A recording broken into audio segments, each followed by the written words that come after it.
Thanks to Skillshare for sponsoring today's video. This video is a lot more personal than what I normally post. This year has been probably the most difficult of our lives, and there are so many more important things happening in the world of politics, social justice, health and safety, serious stuff, infinitely more important than what's new in my life or the music I listened to this year. But if you want to peek inside my diary to see what my 2020 looked like on a personal, emotional, non-globally impactful level, enjoy.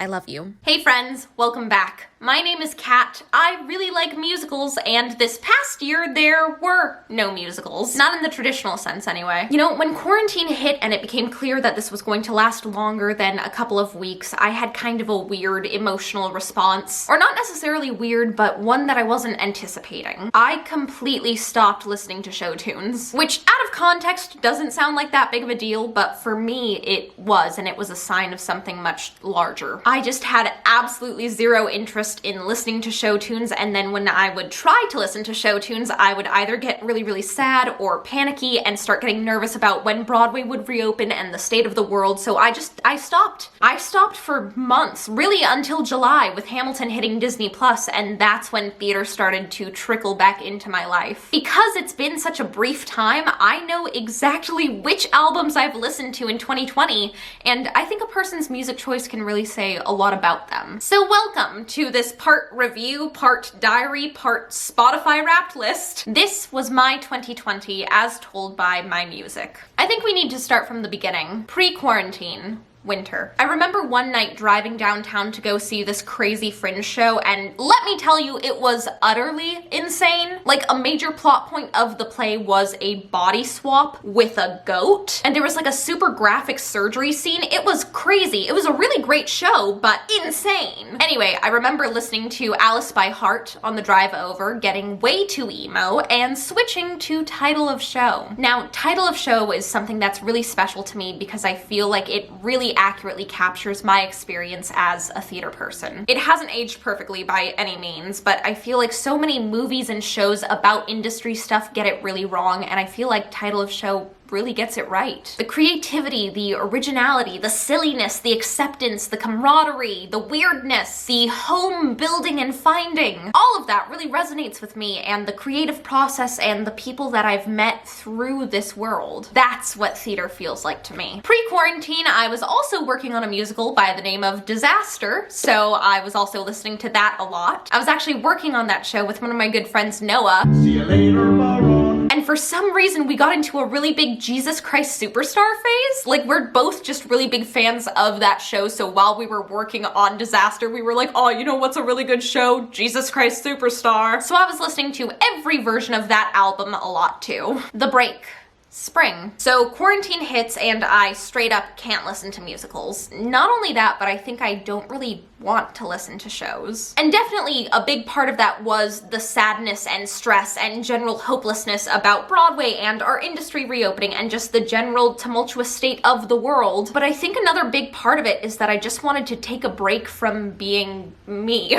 Through 2019, I had a lot of stuff going on in my personal life that was not great, to say the least. And things really started falling apart last holiday season, so by the time I went into 2020, I was just absolutely miserable. I thought I was at the lowest point. Little did I know what the rest of the year would have in store. Why did I say that like a weird little fairy tale creature, like little Rumpelstiltskin being like, "Rah, you're going to be cursed with quarantine." What? So by the time quarantine hit, I was already so emotionally exhausted, I just wanted a fresh start. I've talked a little bit about this in some of my other videos, but I'm really someone who derives a lot of my identity from theater, and I wanted so badly to just shed my old life that I couldn't handle any extra reminders of it, including theater. I'm kind of a chronic people pleaser, and something that really shifted my outlook was realizing that setting yourself on fire to keep others warm wasn't some beautiful, selfless act. It's painful and most of the time unnecessary. Especially when people who are supposed to love you keep lighting you on fire even when there's a perfectly good fireplace right there. That's not love. And I'm not just talking about romantic love, I mean family and friends and collaborators, anyone in your life. So fast forward through a montage of emotional self-growth and reconnecting with old friends later, and it's summer. And I finally start to feel like me again. The real me. The return. Summer. I feel like I'm narrating an audiobook and this is like a new chapter.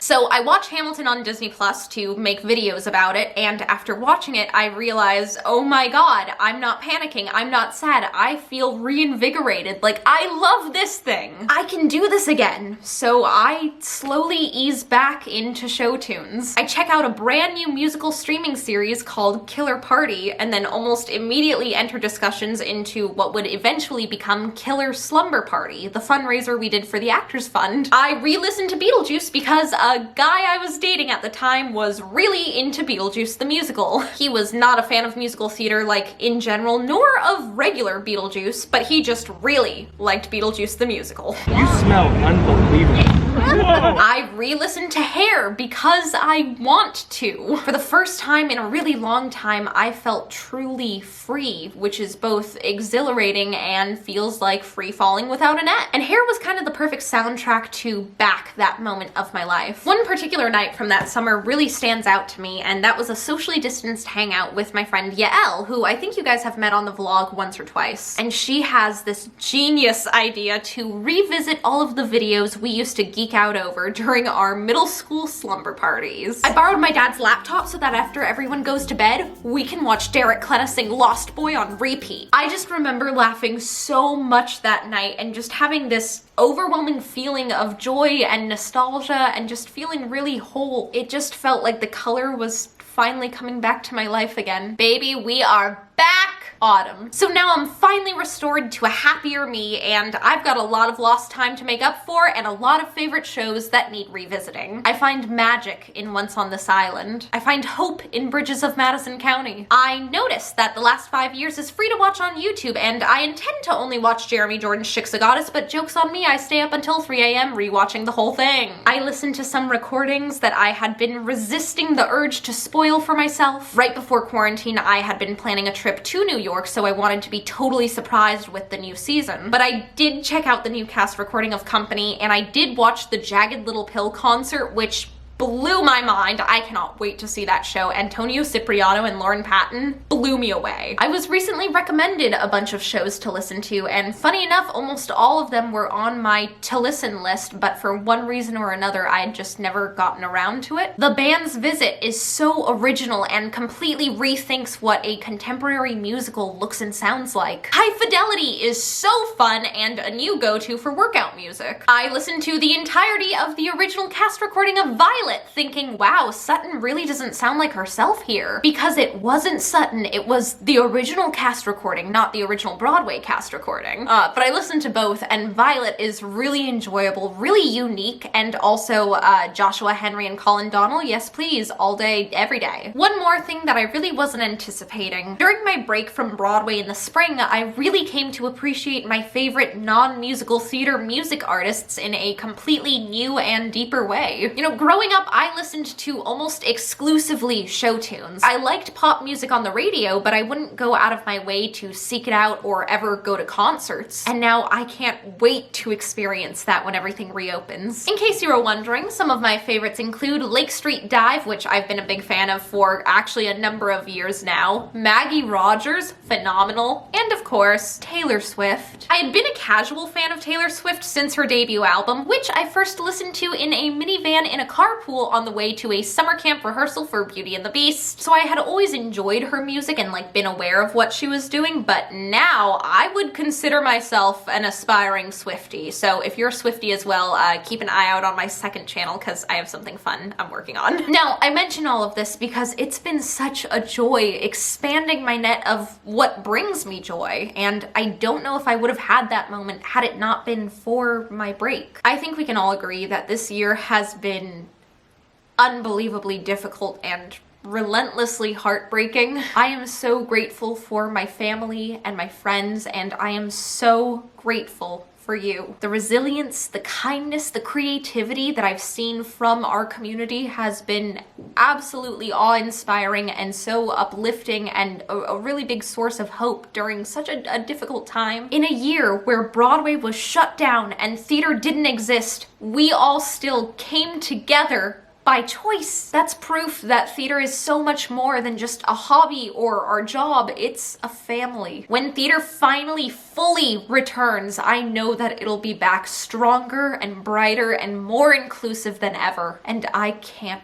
wait. That was a lot of vulnerability for the internet, but hey, that's something that I'm trying to be better about. And now for a complete tonal shift, let's go ahead and hear a word from today's sponsor. Come on, little buddy. I know you're my first plant, but what am I doing wrong? How come you're not #thriving? Probably because you don't know the first thing about raising a plant baby. Oh my god, you can talk? I know a little bit of Spanish too. Oh, no. I just wanted to be the cool plant mom in the friend group, not go full Seymour Krelborn. Please don't do that. Okay, if Little Shop of Horrors taught me one thing, it's that talking plants love blood and singing the music of Alan Menken. You know what's easier than reenacting a human sacrifice from a musical? Taking a class on Skillshare. Skillshare as in the online learning community with thousands of inspiring classes for creative and curious people? Yeah, whether you're looking to fend off boredom, focus on self-care through creativity, or join a community, Skillshare is the place to keep you learning. And they'll help me with my intergalactic bloodthirsty plant. No, you can take a class, like this one taught by Christopher Griffin, aka Plant Queen. Plants at Home perfectly blends technical knowledge of being a plant parent with the creativity and self-care that comes with nurturing a living thing. Christopher's energy is so vibrant and welcoming, their class is built for everyone, even total newbies like you. So if you're uncertain about what's next, like which one of my loved ones my plant will eat next, again, no, I meant in the broader sense. Creative challenges and productivity classes can be a great way to help you structure your time and set up achievable goals. Achievable goals like foiling your plans for world domination. Okay, go ahead and click that link down below because the first 1,000 people to use it will get a free trial of Skillshare Premium membership, and after that it's only around $10 a month. You can take the class, actually learn something about plants, and stop trying to feed me blood. Wait, are you telling me you're a vegetarian? I'm telling you I'm a fake plant. If you're new here, hit subscribe, join the musical theater internet cult. First we take over Broadway, and then the world. I hope you guys are having a great day. I love you so much. Break a leg, and I'll see you guys next time. Bye.